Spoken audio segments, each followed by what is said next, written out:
안녕하세요. 주식공부입니다. 오늘도 흥미진진한 부동산 카페에 들어왔습니다. 첫 번째 글을 보겠습니다. 앞으로 5년 뒤 인천 84 분양가 예상. 무기명 투표를 했는데요. 5년 후 84 분양가 예상. 확장 옵션 미포함 가격입니다. 분양가예요. 파는 매매가가 아니라 분양가. 6억대 안 오른다. 21.7%. 7억대 좀 오르겠지. 39.8%. 제일 많네요. 7억대가 제일 많습니다. 8억대 겁나게 오른다. 24.1%. 9억대 미쳤다. 14.4%입니다. 그래서 6억대부터 9억대까지 있는데 가장 많은 표가 7억대로 나왔습니다. 그래서 5년이면 조금씩 분양가가 계속 오르지 않습니까? 그래서 7억대 갈 것이다 그러는데, 지금도 인천의 송도 이런 데는 분양가가 막 8억이 넘습니다. 그래서 이거는 이 평균 가격을 얘기한 거겠죠. 그래서 검단 신도시는 지금 5억 후반에서 6억 초반 막 요쯤엔 되는 것 같은데, 이게 분양가 상한제라 그렇지 다른 데는 더 비싸다고 합니다. 댓글을 보겠습니다. 서울 경기가 오르고 있기 때문에 같이 따라갈 수밖에 없을 것 같음. 지금도 민간 택지 7억 수준이고 1년에 3, 4천씩 오르는 분양가인데요. 5년 뒤는 최소 8억 중후반부터 9억대라고 봅니다. 지금 7억대 팔아도 다시 분양받고 사려면 그 돈이겠어요. 세금만 내고. 호호. 앞으로 3년간은 신축도 없는데.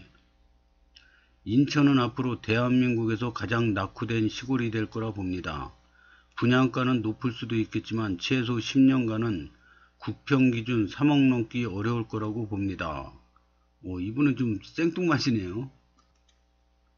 지금 6억대인데요. 내일 갑자기 반토막 나고 그 후부터 10년간 또 3억대인 건가요? 구축 기준인가요? 20년 전에서 왔나요? 지금 최하가 5억 4천이던데 3억, 지금도 국평 6, 7억대인데 뭔 소리인지. 님은 재테크하지 마세요. 그래도 저 댓글 다 하시는 분들이 여기는 수준이 좀 높으십니다. 뭐 반말이나 욕 이런 거 하나도 안 하시고 존댓말로 점잖게 꾸짖고 계십니다. 인천국제특별자치시 가즈아. 5년 뒤 10억, 10년 뒤 15억, 15년 뒤 20억, 25년 뒤 30억 예상합니다. 대신 살 사람은 없고 그냥 평생 살아야 합니다. 내 집 50억 만들자. 이 글도 좀 일리가 있는 게, 분양가는 막 계속 올라요. 그러면 이제 이 아파트 값도 떨어질랑 말랑 뭐 옆으로 막 횡보에다가 여기 분양가에 이제 마주치잖아요. 그러면 이거 같이 올라갈 수밖에 없어요. 분양가는 올라가는데 그냥 이 다른 아파트들은 떨어집니까? 이렇게 되지는 않거든요. 같이 오르지. 그래서 근데 이게 월급은 안 올라요. 월급 수입 자영업자들은 장사 안 돼가지고 망하는 비율이 너무 높고, 이 국민들 생활 수준은 자꾸 올라가지 않고 이렇게 옆으로 기고 있는데, 아파트 값만 계속 올라가면 이거 누가 삽니까? 이거 비싼 거. 10억, 15억, 20억, 말은 좋은데, 서울에서 비싼 집 팔아가지고 인천으로 와서 좀 돈을 남기고 이렇게 사는 거는 모르겠는데, 안 그래도 그냥 월급쟁이에서 돈 모아가지고 사는 거는 불가능한 금액입니다. 20억, 30억, 15억. 이거 직장 생활에서 어떻게 이걸 모읍니까? 불가능한 얘기입니다. 연봉 1억이라고 그래도 불가능해요, 이거. 연봉 1억 받잖아요? 그럼 떼는 게 33%인가 그렇답니다. 그리고 생활비 쓰고 어쩌고 하면은 남는 거 별로 없어요. 이거 언제 이렇게 모읍니까? 분양가 적정한 게 좋아요. 세금만 많이 내고 그냥 살려면 세금이라도 적게 나고 사는 게 어떤가 싶네요. 서구 기준인가요? 송도는 이미 분양가 8, 9억인데요. 송도는 8, 9억이랍니다. 한번 오르면 내리기 쉽지 않음. 내려가지는 않고 오랫동안 최근 분양가 유지될 듯. 이분 말도 일리가 있는 것 같습니다. 근데 이게 많이 안 오르고 옆으로만 기더라도 자기 집은 있어야 된다고 저는 생각하거든요. 그래서 자기 집이 있어야지. 모든 재테크나 재산을 불리려면은 기본적으로 자기 집이 있어야 됩니다. 전세 살면은 공중에 붕 떠 있는 것 같고 불안정하지 않습니까? 그리고 대놓고 전세 사기치면은 이거 법적으로도 어떻게 막을 도리가 없답니다. 그래서 자기 집은 있어야지 그 다음부터 이제 재테크의 시작이죠. 집도 없으면서 재테크 시작해가지고 이거 안정되게 벌기가 쉽지가 않습니다. 그래서 자기 집은 꼭 먼저 구입하고 나서 그 다음 단계로 넘어가야 된다고 생각합니다. 10년 뒤 젊은 사람이 없어서 난리일 텐데 외노자가 들어온다고 해도 외국인 노동자요. 집살 능력 되는 외노자는 소수일 테고 호호. 2030년부터 집값 어떻게 될지. 근데 제가 보기에는 이게 인구가 자꾸 줄어드는데 노인 인구만 잔뜩 늘어나고 젊은 인구는 팍팍 떨어져요. 그러면 이거 계속 이 현상이 되돌리지 못하고 이어진다면은 제가 보기에는 외국인 이민자를 받을 수밖에 없습니다. 그럼 외국인 이민자를 받으려면 어떻게 받냐? 젊은 부부에다가 젊은 부부들도 똑똑하고 건강해야죠. 그리고 자녀가 2명 이상 있는 사람 이런 걸 고르겠죠. 우리나라 이민 받는다 그러면 서로 오려고 줄 설 테니까요. 우리나라 저 외국인 노동자들 매일 들어옵니다. 매일 몇백 명씩 인천공항을 통해서 들어오는데 이게 경쟁률이 심하니까 그냥 단순 노동직 구하는데도 엘리트들이 들어옵니다. 엘리트들 젊고 똑똑하고 건강하고 이런 분들이 들어옵니다. 그래서 이 똑똑한 엘리트들이 공장 가서 이 단순 노동 하잖아요. 그럼 저쪽에서 딱각 소리만 나도 어디 고장인지 안답니다. 그래서 이 중소기업 사장님들은 이 외국인 노동자들 없으면은 공장문 닫아야 된다고 합니다. 그 정도로 지금 외국인 노동자들이 거의 이 생산직 근로자 이쪽 계통은 아주 거의 막 휩쓸다시피 하고 있다고 합니다. 그러니까 이게 이민 받는다 그러면 이런 식으로 받아야죠. 젊은 부부에다가 자녀들이 몇 명 이상 이렇게 그래가지고 인구 유지도 되고 젊은 사람 유지도 시키고 이런 방법을 쓸 수밖에 없다고 생각합니다. 저는. 인천 씹는 댓글 달려드는 거 보니 미래 수요 탄탄하네요. 크크. 인건비 포함 인플레이션으로 무조건 오르죠. 계양신도시 국평 기준 공공분양은 7억, 민간 분양은 7.5억 예상되네요. 그것도 시작가일 뿐 늦게 분양하는 단지는 더 비싸집니다. 저는 계양신도시 분양가가 8, 9억 예상했는데 이거는 이렇게 7억대로 예상을 하시네요. 그래도 왜냐면 그 토지보상비가 엄청 비싸게 풀렸다고 합니다. 그래서 이 토지가가 비싸기 때문에 분양가는 올라갈 수밖에 없다고 보는데요. 7억, 7.5억 정도면은 준수한 수준으로 예상한 것 같습니다. 지방 광주 같은 곳도 분양가 국평 8.8억 5천인데 인천은 그보다는 높아야죠. 다음 글을 보겠습니다. 검단 신도시 대형 평형 전망은 어떨까요? 이게 눈에 번쩍 뜨이네요. 저도 대형 평형이거든요. 39평 전용 면적 9구입니다. 저는. 그래서 이 대형 평형이 검단 신도시에는 얼마 안 된다고 들었어요. 근데 앞으로 전망이 어떨까요? 다른 택지지구와도 비슷하지만 검단 신도시도 대형 평형 분양 비율은 적은 듯 합니다. 검단 신도시 대형 평형 전용 9호 이상 전망 및 매수에 대해 어떻게 생각하시나요? 검단 신도시는 10%인가 되는 걸로 알고 있는데, 부동산 114에 따르면 올해 2월 조회 기준 최근 10년간 검단 신도시 아파트 분양 물량은 총 51,732가구로 집계됐다. 이 중 전용 면적 8호를 초과하는 대형 평형 공급 물량은 단 5,207가구로 전체의 10%에 불과하다. 부동산 114. 제 기억에 어디서 들은 것 같았는데 10%가 맞네요. 근데 이제 이거는 전국 단위입니다. 연도별 입주 아파트 중 대형 평형 비중 단위 퍼센트인데 2000년도에는 15.4%입니다.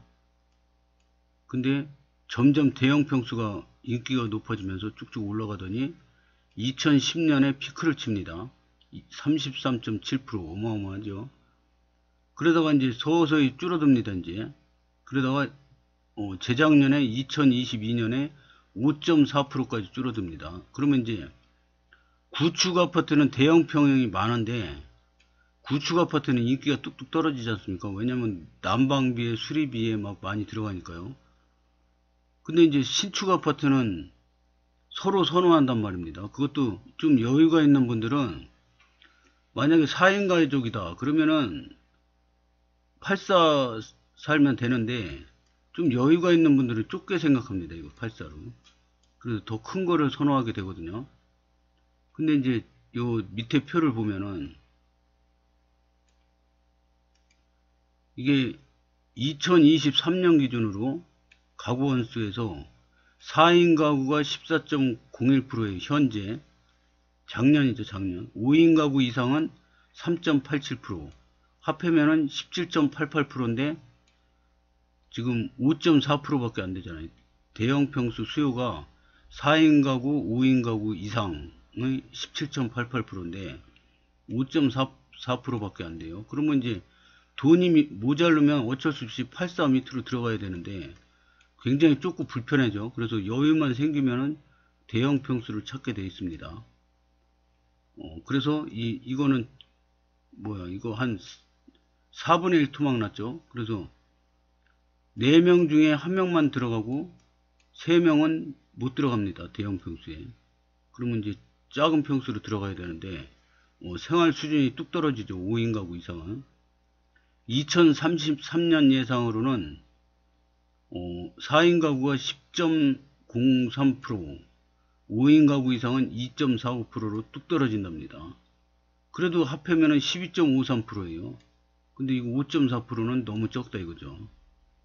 그래서 대형 평수가 지금 인기가 별로 없다고 그랬는데 그것도 33%일 때지 지금은 5.4%라 충분히 줄어들었다고 봅니다. 그래서 희소성의 원칙에 의해서 이 대형 평수가 쫙 올라갈 수도 있어요.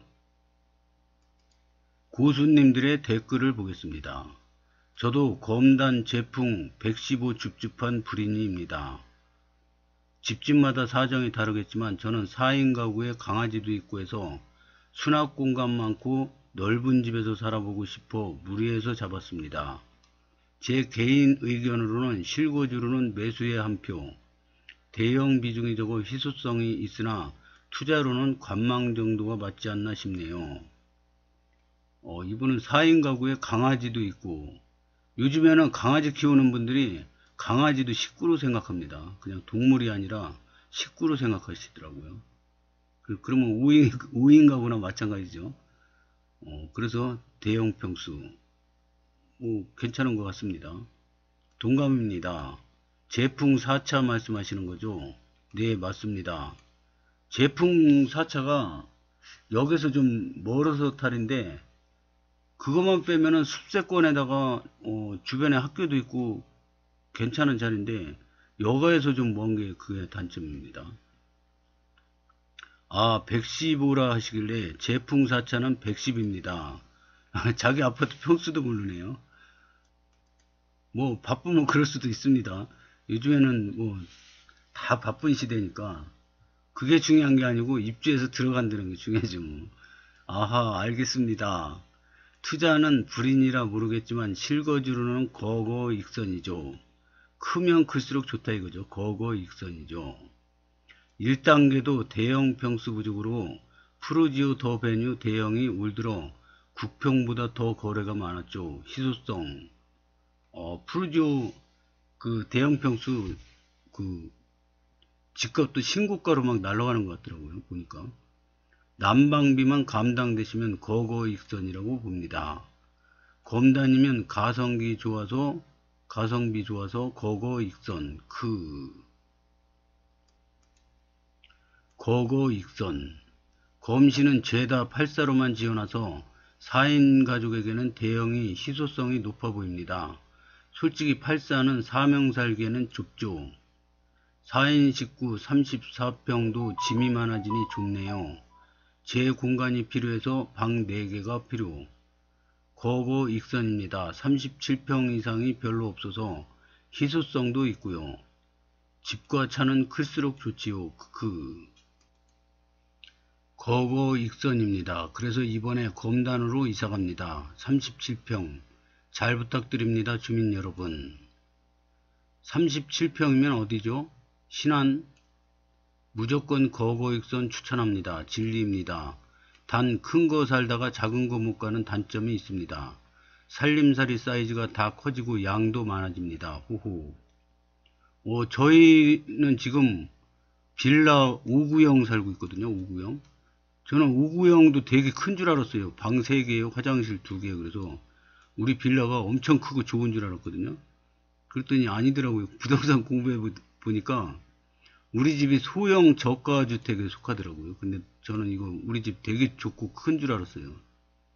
그런데 이제 9구형으로 가니까 거의 2배 크기로 가는 거죠.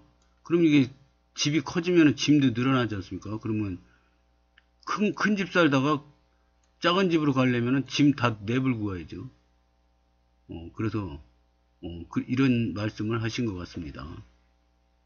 저도 이 능력만 되면은 이 넓은 집에서 살고 싶습니다. 계속.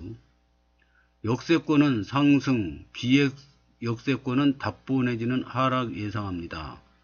아무리 거거익선이라 한들 거래가는 역세권 34평, 비역세 41평입니다. 즉 대형 평수도 입지 나름. 25년 1월에 전매 가능한 제풍 1차 111은 어떨까요? 좋죠 뭐. 25년 1월 내년 1월에 전매가 가능하군요. 입주는 올해 말인데 되게 빠르네요. 34평도 충분히 넓지만 관리비 청소만 감당이 되면 더 클수록 좋다에 한 표. 근데 청소하는 것도 쉽지가 않아요 이거. 그래서 우리도 로봇 청소기를 살까 지금 고민 중에 있습니다. 그러나 전망은 글쎄.